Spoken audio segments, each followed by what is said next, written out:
मालिक हैं, लेकिन जरूरत पड़ती है कि लहजे में सख्ती भी आ जाती है मुखातिबीन के लिए। मैं दावत इख्तियार दूंगा आपकी भरपूर तालीम की गूंज में जनाब काशान अकबर को जो कि RIUJ के फाइनेंस सेक्रेटरी है, जनाब काशान अकबर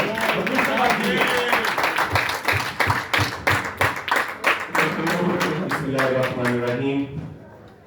कोई ऐसी बात नहीं बची जो हमारे सीनियर्स ने कायदीन ने जहां पे पहले से नहीं करती। इस हॉल में आज ज्यादातर तादाद हमारे उन सहाफी दोस्तों की है जो गुज़िश्ता 7-8 साल से अपनी शनाख्त के लिए हर साल इस प्रेस क्लब में आते थे, हाजिरियां भरते थे स्क्रूटनी कमेटी के आगे, और उसके बाद भी उन्हें उसका हक नहीं दिया जाता था। मुशावरती अमल इस सारे प्रोसेस में शामिल करना सिर्फ एक इखलाकी तकाजा था, वगरना प्रेस क्लब की बॉडी के पास ये इख्तियार मौजूद था कि वो आपकी मेंबरशिप करती है।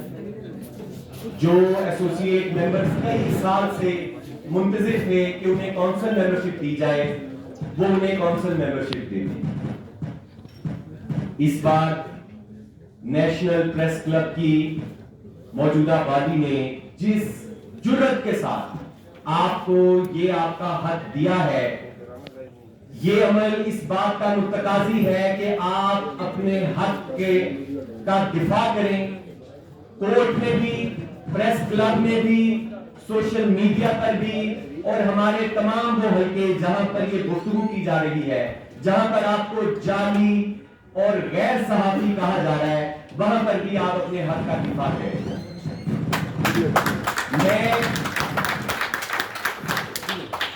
क़यादत से एक मर्तबा फिर मुल्तमिस होऊंगा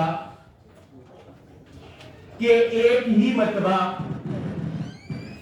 अदालतों में ये अब गए हैं इस मामले को लेकर, वहां पर फिर एक सहाफी का, उसका बैकग्राउंड, उसकी शनाख्त, उसका काम उन जज साहब के सामने रखा जाना चाहिए जिनको झूठ बोलकर, फैक्ट्स को मस्क करके इन्होंने इस इंतखाबी अमल में रुकावट पैदा की है।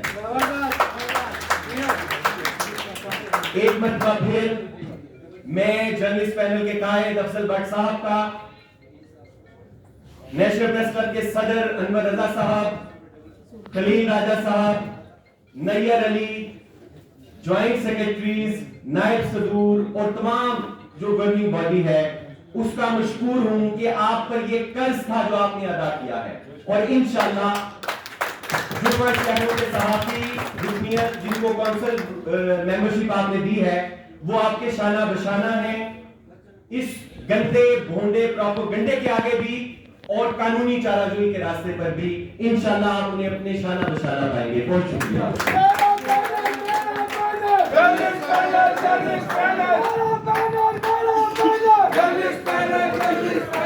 बहुत शुक्रिया।